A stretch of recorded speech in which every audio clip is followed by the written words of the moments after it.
Субботник в Джерасском районе проходит сегодня по-особенному. Вместо обычного сбора мусора представители Тейпа Аздой и сотрудники музея-заповедника занимаются очисткой тропы до башен двух соперниц.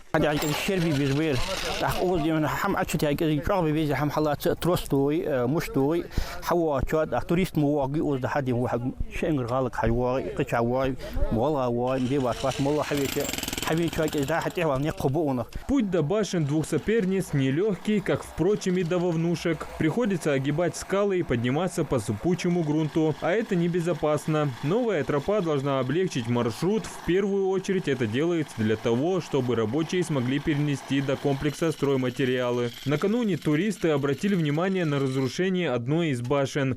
Представители Тейпа Аздой забили тревогу. Обратились в комитет культурного наследия Ингушетии, музей-заповедник.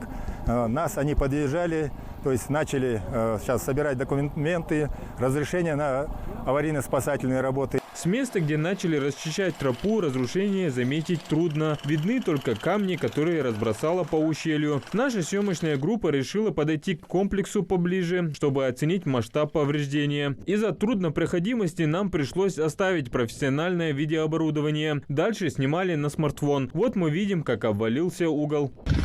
Мы видим основание скалистое, а влага потихоньку подмывает вот это основание. И сначала угол сел, пошла трещина до 3-го этажа, и угол вывалился полностью.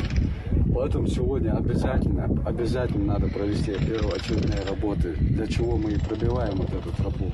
Основание башен сланцевое – это порода неустойчивая к климатическим изменениям. Стены, ограждающие башни от внешнего мира, практически разрушены. Одна еле держится под наклоном, а от другой остались только камни. Под угрозой разрушения и вторая башня-соперница. Вот эта трещина, которая сейчас идет до 2-го этажа, позапрошлом году это была тоненькая такая трещинка. Сегодня она до 8 сантиметров уже пошла. То есть это о чем говорит? Основание уходит, угол наклонился.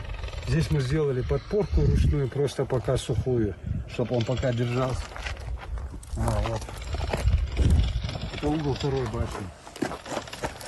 И вот основание южной стены тоже надо полностью подделать.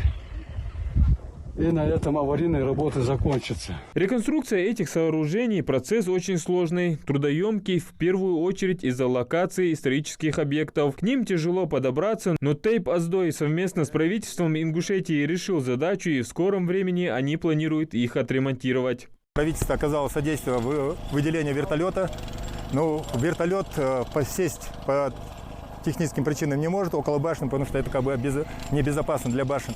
Поэтому мы решили площадку организовать здесь, на этом месте, отсюда вручную уже подносить материал прочь к башне. То есть сейчас для начала мы делаем чисто спасательно, аварийно-спасательные работы. То есть восстановление башен, как бы пока вроде речи не идет, это займутся уже компетентные органы. Средневековый замок уникален не только своим местоположением и уникальностью архитектурного мастерства, но и историей. По местным преданиям, в селе Гаянт жил очень богатый человек, у которого было 2 жены. Женщины были очень дружны между собой, соседи им завидовали, а в будущем не взлюбили. Однажды их муж погиб в сражении. Терпеть недоброжелательное отношение со стороны соседей они не стали. Наняли мастера башенного дела, который возвел им 2 башни, объединенные в один замок на неприступном утесе. Это было сделать под силу только богатому и сильному роду, что и заслуживает восхищения и уважения. Эти башни – свидетели уникальных судеб. Если они превратятся в руины, история вместе с ней превратится в легенду. Адам Гулоев, Асхаб Белакиев, Новости 24.